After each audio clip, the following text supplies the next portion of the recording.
একটার নাটক শুধুমাত্র 92.7 বেগ এফএম এ। আজকের নাটক ক্যানভাসার কৃষ্ণলাল। মূল রচনা বিভূতিভূষণ বন্দ্যোপাধ্যায়। বেতার নাট্যরূপ চকিতা চট্টোপাধ্যায়। অভিনয়ে গোলাপী, চকিতা চট্টোপাধ্যায়, টগর, পামেলা, বড়বাবু, অভিষেক দেবরায়, ম্যানেজার সৌরভ সেন এবং কৃষ্ণলাল সৌগত। এই যে দাদারা, দিদিরা, বাবুরা, মায়েরা, নিয়ে যান দত্তপুকুরের বাতের তেল। দত্তপুকুরের বাতের তেল একবার লাগালে বারবার লাগাতে চাইবেন। না, এক জায়গাতেই নয়, বিভিন্ন জায়গায়, বিভিন্ন কাজে। বাত বেদনা, বুলো, দাঁত কনকনানি, কাটা ঘা, পোড়া ঘা, এক কথায় যত রকমের ব্যথা, শুলানি, কামড়ানি আছে, সব চলে যাবে চোখের নিমেষে। বিশ্বাস না হয় পরীক্ষা করেই দেখুন। আজ এই 24 বছর ধরে এই লাইনে ওষুধটা প্রত্যেক ভদ্রলোক, ভদ্রমহিলারা ব্যবহার করছেন। প্রত্যেকেই এর গুণ জানেন। এই যে দাদা, দেবো নাকি একটা? এই যে দিচ্ছি। এই নিন দাদা। আপনাকে কশিশি বললেন বৌদি? হ্যাঁ, এই নিন। হ্যাঁ, নিয়ে যা দত্তপুকুরের বাতের তেল।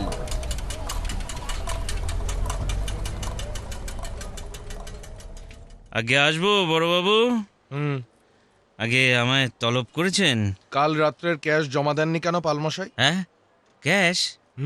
ক্যাশ। আগে অনেক রাত হয়ে গেছিল তো, বর্ধমান লোকাল প্রায় 20 মিনিট লেট ছিল, তাই আর কি। আগেও আমি অন্তত 17 বার আপনাকে সাবধান করে দিয়েছি পালমশাই, তবু আপনি শুনবেন না। কিন্তু আমি তো দেখুন। অজুহাত দেবার কোনো চেষ্টা করবেন না। বর্ধমান লোকাল 10:21 স্টেশনে আসে। আমি 11:30 পর্যন্ত অফিসে বসেছিলাম শুধুমাত্র আপনার জন্য। নিতাই দুবার স্টেশনে গিয়ে দেখে এলো ট্রেন রাইট টাইমেই এসেছে, 1 মিনিটও লেট ছিল না। আগে বড়বাবু, শরীরটা কাল বড়ই। ও আপনার পুরনো কথা, ও কথা শুনবো না আজ। যাকে ক্যাশ এনেছেন তো এখন? ক্যাশটা আনি গে যাই। না মানে কি হলো কি? দাঁড়িয়ে রইলেন কেন? যান। বলছি আগে ও বেলা দিলে হয় না? মানে বাসায় এনে রেখেছিলাম, চাবি দিয়ে বেরিয়ে গিয়েছে তো। চাবি দিয়ে বেরিয়ে গিয়েছে? হ্যাঁ, ওই যে আমি মেসে যার সঙ্গে থাকি সেই। আপনি তখন কোথায় গিয়েছিলেন? একটু মানে ওই একটু বেড়াতে বার হয়েছিলাম, ওই গোলদিঘির দিকটাতে। সব বাজে কথা, আমি বিশ্বাস করি না। আর কেন যে করি না সেটাও আপনি ভালো করেই জানেন। রাত 10টার পরেই ক্যাশ এনে দেওয়ার কথা। আপনি বুড়ো হয়ে গেলেন এই ক্যানভাসারের কাজ করে করে, আর এটা জানেন না যে ক্যাশ তক্ষুনি জমা দেওয়ার নিয়ম? আগে এরকম আগেও আর কতবার হয়েছে বলুন তো দেখি? আপনার কথার ওপরে আর বিশ্বাস করা যায় না। বড়ই দুঃখের কথা। আপনি আমাদের পুরনো ক্যানভাসার বলে আপনার অনেক দোষ সহ্য করেছি আমরা, কিন্তু না, এবার আর নয়। আপনি এ মাসের এই কটা দিনের মাইনে নিয়ে যাবেন অফিস খুললে। আর শুনুন, কমিশনের হিসাবটাও সেই সঙ্গে দিয়ে দেবেন। যান এখন। বড়বাবু ভাই, দেখুন, গরিবের ভাত মারবেন না। যান। দয়া করুন না আমাকে। যান। আমি কথা দিচ্ছি এই রকমটা আর কখনো হবে না। না, ওসব বাজে কথা অনেক শুনেছি। এইবারটার মতো মাফ করে দিন বড়বাবু। বললাম তো, আমার ওই এক কথা পালমশাই। যান, বিরক্ত করবেন না। যান তো এখন, আমায় কাজ করতে দিন। বড়বাবু, এই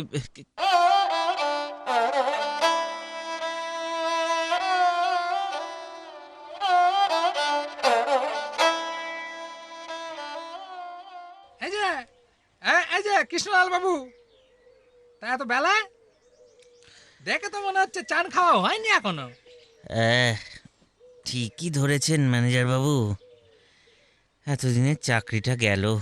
হ্যাঁ, বলেন কি মশাই? এই বাজারে এই বয়সে চাকরিটাও গেল?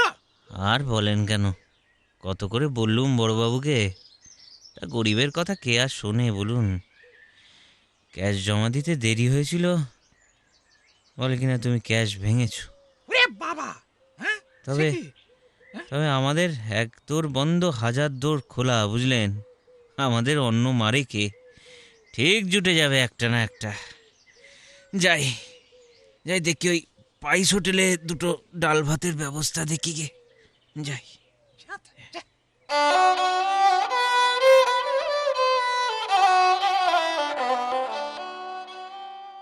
গোলাপি, গোলাপি। কে? ওমা তুমি? হ্যাঁ, তা চোখ মুখ অমন দেখাচ্ছে কেন? শরীর খারাপ নাকি গো? ভেতরে চ, কথা আছে। এসো এসো, হুম। বসো এই চৌকিটায়। চাকরিটা চলে গেল রে। হ্যাঁ? হুম। ওমা, সে কি কথা গো? বড়বাবু রাগ করেছেন, কাল ক্যাশ জমা দিইনি বলে। সর্বনাশ! তা কি করলে কি সে টাকা? আর কি, খরচ হয়ে গেল। কোথায় খরচ হলো?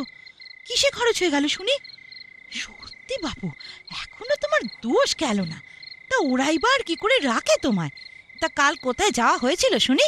আরে দূর, তুইও যেমন নিচে নিচে অন্যরকম যা তা ভাবছিস, সে খরচ নয় রে। আরে সেদিন তোকে নিয়ে দক্ষিণেশ্বর যাওয়ার দরুন দেনা ছিল, মনে নেই? হ্যাঁ। কাউলের কাছ থেকে টাকা নিয়েই তো সেদিন গেছিলাম। হুম। কাল রাত 10টার পরে স্টেশনের গেটে সে ব্যাটা আমায় ধরেছে, বলে রুপয়া দো। শেষে ভাবলাম মারবে নাকি ছোড়া টোড়া, আবার প্রাণের ভয়ে দিয়ে দিলাম টাকাটা। কাবুলিওয়ালার দেনা বলে কথা, ও হজম করা খুব কঠিন, বুঝলি? তা নাও, হ্যাঁ। বেশ হয়েছে। এখন খাওয়া দাওয়া হয়েছে না হয়নি? আমার অদৃষ্টে যে ঝিগিরি নাচছে সে তো স্পষ্ট দেখতেই পাচ্ছি। হ্যাঁ। আহ, ও কি? হ্যাঁ। হাত ছাড়ো। গোলাপি, তোর মনে পড়ে এই নবীন কুণ্ডু লেনে এক বন্ধুর পাল্লায় পড়ে প্রথম যেদিন তোর বাড়ি আসি সেই দিনটার কথা? হ্যাঁ, তুই আর তোর বোন টগর তখন ওই ওদারের খোলার বাড়িটায় থাকতিস। তখন তোর আর বয়স কত? তোর রূপ দেখে রাস্তার লোকে চমকে দাঁড়িয়ে পড়তো একবার। উফ, কতকালের কথা সেসব, কিন্তু মনে হয় যেন এই তো সেদিন। তোর গান যেন এখনো কানে বাজে রে। সেই যে তোর প্রেমে পড়লাম, আজ এতগুলো বছরেও তা রয়ে গেল। হ্যাঁ,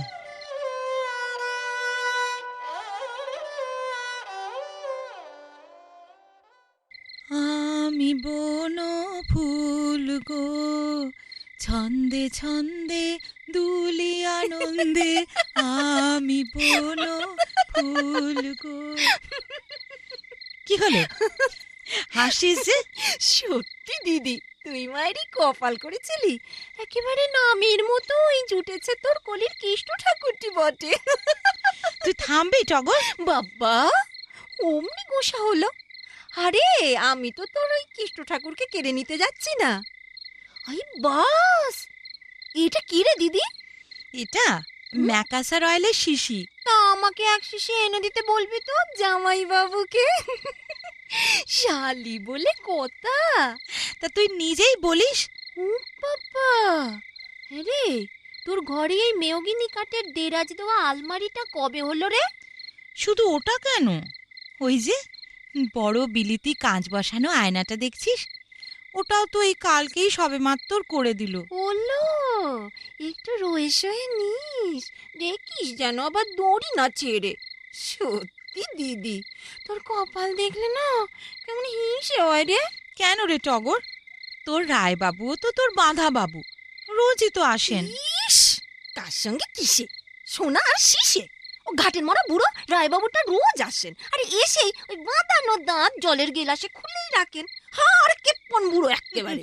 কদিন বললাম, হগা একটা ঢাকাই সারে আর একটা ওই বাজনা ঘড়ি দাও না, তো বুড়ো মিনিষেটা আজ 7 মাস ধরে শুধু ঘুরুচ্ছে। আজ আসুক একবার। ওর ওই বাঁধানো দাঁত না খুলে গেলাসে ডুবিয়ে রাখ, আমি বের করছি সব এক মাগ না, খালি ফুর্তি লোটারিচ্ছে যত সব। গোলাপি, গোলাপি। এই যে আরে আসেন বাবা। গো জামাই বাবু। এই টগর যে, হ্যাঁ? হ্যাঁ, একেবারে কৃষ্ণ ঠাকুরটি সেজেছেন দেখছি। এই যে আপনার রাধা, এই আপনারই জন্য কেমন কুঞ্জ সাজিয়ে বসে রয়েছেন। উফ, তুই থাম তো। তবু যা হোক, জামাইবাবু আমার দিকে একটু চোখ তুলে তাকিয়েছেন। তা বলি, আমার দিদির কলের গান, টেবিল হারমোনি সবই তো হলো দেখছি। তা এবার একখান আলাদা বাড়ি করে দেন না? আহ টগর, কেন এসব বলছিস? না না না, টগর তো ঠিকই বলেছে। হবে? আমিও কদিন ধরে ভাবছিলাম একটা আলাদা বাড়ি ভাড়া করে তোমাকে নিয়ে যাই সেখানে।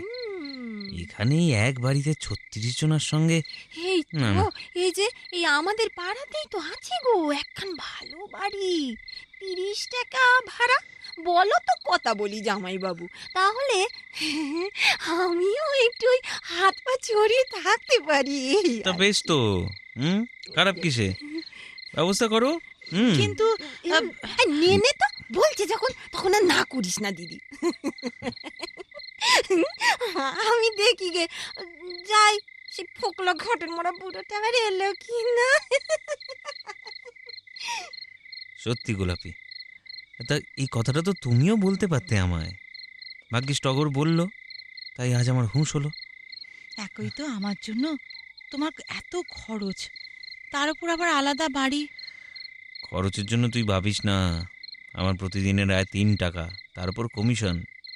এই গোলাপি, আর চল না একবার ঘোড়ার গাড়ি করে কালীঘাট যাই, মায়ের দর্শনও হবে, গঙ্গায় স্নানও হবে। যাবে? হ্যাঁ চলো, অনেক দিন মায়ের দর্শন পাইনি। চল।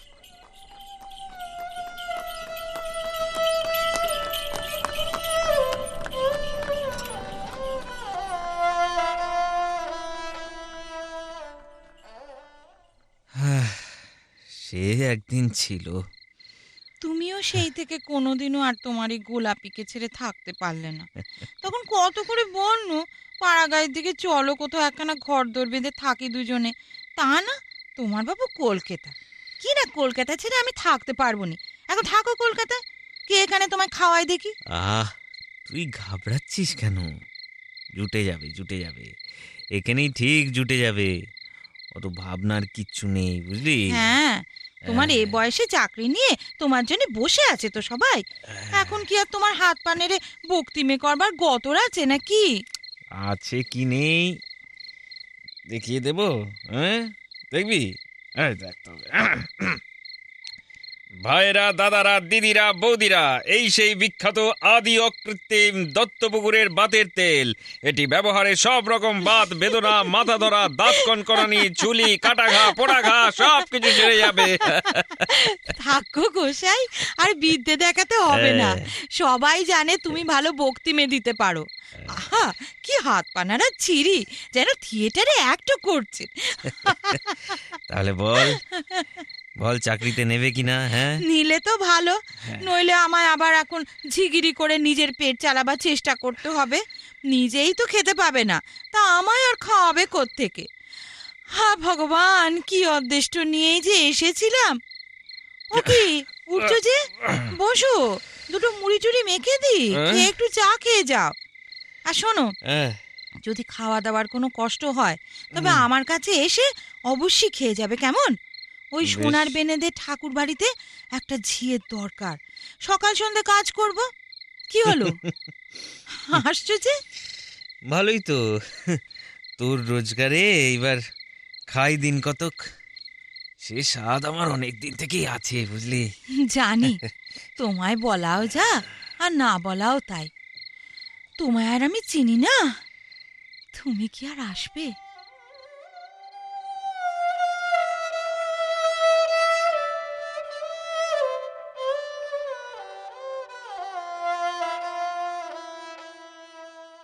এই যে কৃষ্ণবাবু, হ্যাঁ। এই ফিরলেন নাকি? হ্যাঁ, এই ফিল্ডাম। এই যে বলুন। আমার রেন্টটা দিচ্ছেন না কেন? আরে ম্যানেজার বাবু, দেখতেই তো পাচ্ছেন চাকরিটা গেল, হাতে কিচ্ছুটি নেই, বুঝলেন? এই অবস্থায় এই শুনুন শুনুন, এই ফি মাসে আমি বা পকেট থেকে আপনার ঘর ভাড়া কোত্থেকে জোগাবো সেটা বলুন তো।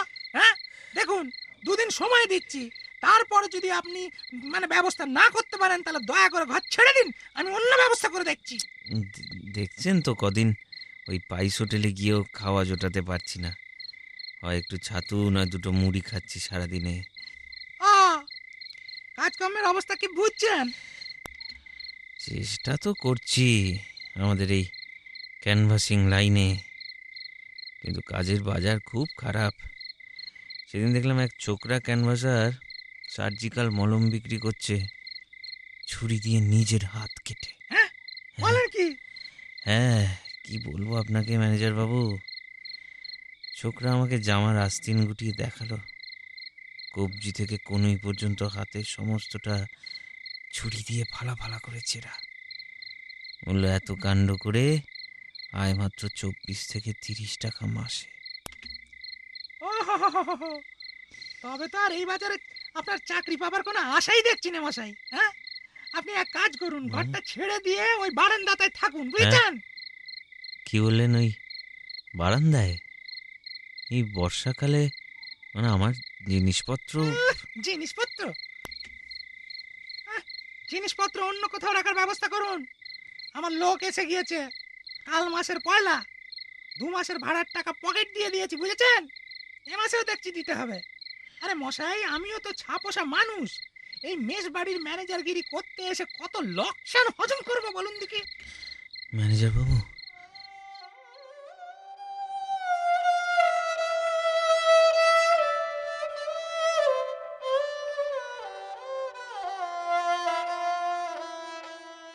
বাবু, বাবু, একবার একবার কৃষ্ণলাল পাল মশাইকে ডেকে দেবেন, বলবেন বলবেন গোলাপি এসে। আরে আরে আরে আরে আরে আরে আরে তোমার আসপদ্দা তো কম নয়, একেবারে শটান মেসের ভেতরে ঢুকে পড়েছ। এসব ভদ্রলোকের জায়গা, যাও যাও এখান থেকে যাও। একবার ডেকে দিন না ওকে।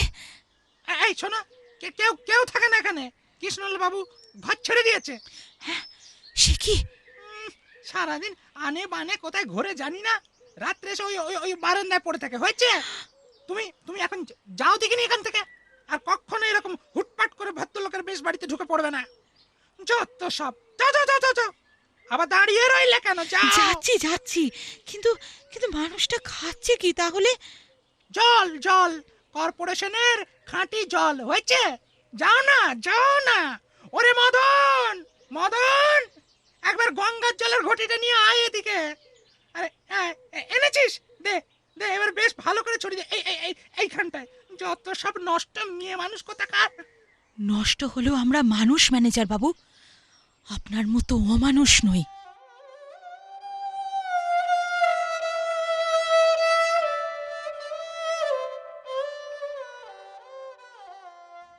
দূর, সারাদিন ছাতুগুলা খেয়ে আর কদিন চলবে? সব ছেড়ে ছুড়ে দিয়ে দেশেই চলে যাই বরং। কিন্তু সেখানে সে একঘেয়ে অলস জীবনের কথা ভাবলেও আমার দম বন্ধ হয়ে আসে। সেখানে শুধু খাওয়া, ঘুম আর পরনিন্দা, পরচর্চা। কলকাতার এই ব্যস্ত জীবনের সঙ্গে তার কোনো তুলনা হয় না। সেদিন দূর থেকে গোলাপিকে দেখলাম আমাদের মেসে। ম্যানেজার বাবুর কাছে আমার খোঁজ করছিল। ও চাইলেও ওর কাছে গিয়ে আমি খেতে পারবো না, থাকতেও পারবো না। সুখের দিনে গোলাপিকে আমি অনেক দিয়েছি, কিন্তু এখন দুঃখের দিনে বসে বসে গোলাপির অন্ন ধ্বংস করবো এমন বংশে আমার জন্ম নয়। তাছাড়া ও তো আজ প্রৌঢ়া, ঝিগিরি করেও আমায় খাওয়াবে আর আমি বসে বসে খাবো? না না না, এ হতে পারে না। আচ্ছা, গোলাপি সেদিন বলছিল আমার আর বক্তৃতা দেওয়ার বয়স নাকি নেই। তারপর এতদিন হয়ে গেল ক্যানভাসিং করছি না, ভুলে গেলাম না তো বক্তৃতা করতে? আচ্ছা, একটা কাজ করলে হয় না? ডালহৌসি স্কোয়ারে দাঁড়িয়ে একবার যদি চেঁচিয়ে বক্তৃতা করি, চর্চাটা তো রাখা দরকার। তাছাড়া দেখি না নিজের শক্তি পরীক্ষা করে খদ্দের জোটে কিনা। হ্যাঁ,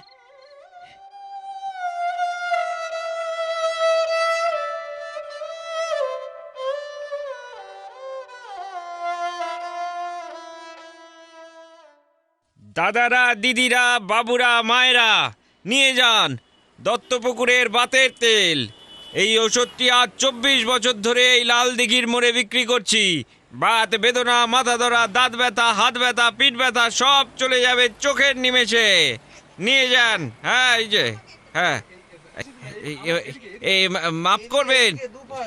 মাফ করবেন দাদারা দিদিরা, এই আমার কাছে ওষুধ নেই বুঝলেন। এই আপনাদের যাদের যাদের দরকার এই এই এই যে তারা চলে যান। এই স্লিপটা নিন, এই স্লিপটা নিয়ে বসু ইন্ডিয়ান ড্রাগ, এই যে ধরুন বসু, হ্যাঁ এই ধরুন ওই বসু ইন্ডিয়ান ড্রাগ সিন্ডিকেটে চলে যান। এই স্লিপটা ওখানে দেখাবেন, আমি তাদেরই ডিপার্টমেন্টের লোক। হ্যাঁ, এই 100C হরিদহন পোদ্দার লেন। দাঁড়ান লিখে দিচ্ছি স্লিপটা, দাঁড়ান। এই এটা দেখালেই টাকায় 4 আনা কমিশন পাবেন। হ্যাঁ, এই নিন, হ্যাঁ আপনিও নিন, এই যে, হ্যাঁ এই যে দিচ্ছি, এই নিন, এই যে। আজ প্রায় 1 সপ্তাহ হয়ে গেল, যেন একটা নেশা হয়ে গেছে। রোজ দুপুরে 3টের সময় সুটকেস হাতে নিয়ে ডালহৌসি স্কোয়ারে গিয়ে বক্তৃতা করি। আশ্চর্য, লোকও জড়ো হয়ে যায়। দাদারা দিদিরা ভাইরা বৌদিরা বাবুরা মায়েরা নিয়ে যান দত্তপুকুরের বাতের তেল। 1 ফোঁটা লাগালেই সব ব্যথা 1 নিমেষে চলে যাবে। দাঁত কনকন, মাথা ঝনঝন, হাত পা ব্যথা, কাটা ঘা, পোড়া ঘা সব কিছু চলে যাবে। হ্যাঁ, আজ এই 24 বছর এ তেল বিক্রি করছি। বিশ্বাস না হয় পরীক্ষা করে দেখুন দাদারা দিদি। হ্যাঁ, ও কি বড়বাবু, এই যে আপনি? হ্যাঁ, এদিকে একটু শুনুন তো। আমি মানে বলছি, এসব কি হচ্ছে? আগে কিছু না, ওই মানে চর্চাটা রাখছিলাম আর কি। তাই তো বলি, কি কাণ্ড! গত 5-6 দিনের মধ্যে অফিসে স্লিপ নিয়ে বোধহয় 100 কি 150 জন গিয়েছে। এত ওষুধ বিক্রি গত কমাসের মধ্যেও হয়নি।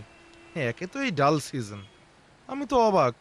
সবাই বলে কি ওই ডালহৌসি স্কোয়ারে আপনাদের পাবলিসিটি অফিসার দিয়েছেন এই স্লিপ। আজ ভাবলাম একবার নিজের চোখে দেখি গিয়ে ব্যাপারটা কি। দেখুন বড়বাবু, ভাবলাম ছোকরা ক্যানভাসারদের মতো তো আর থিয়েটারই রামের গলা পাবো না, একবার দেখি চেষ্টা করে। বেশ করেছেন। শুনুন, কিছু মনে করবেন না, আপনার চাকরিটা আবার আপনি ফিরিয়ে নিন। আজ থেকে আপনাকে হেড ক্যানভাসার অ্যাপয়েন্ট করলাম। 7 টাকা মাইনে পাবেন প্লাস কমিশন। আর আপনার কাজ হবে শুধু ওই ছোকরা ক্যানভাসারদের তালিম দেওয়া আর তাদের কাজ তদারক করে বেড়ানো। কি খুশি তো? কি বলছেন বড়বাবু? আসুন, আমার গাড়িতে আসুন।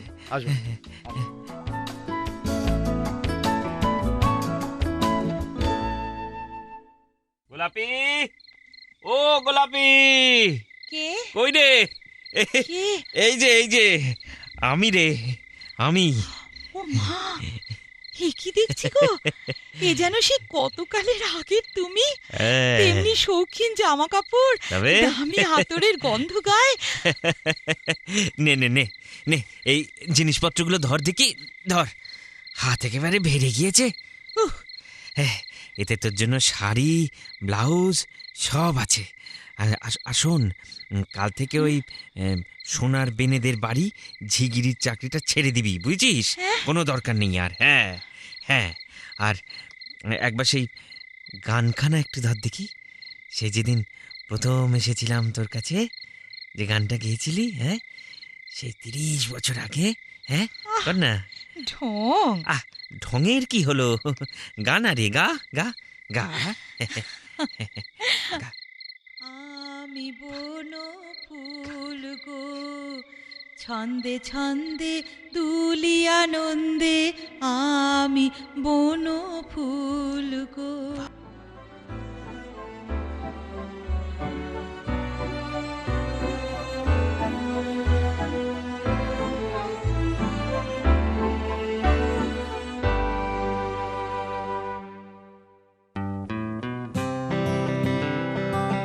এতক্ষণ শুনছিলেন নাটক ক্যানভাসার কৃষ্ণলাল।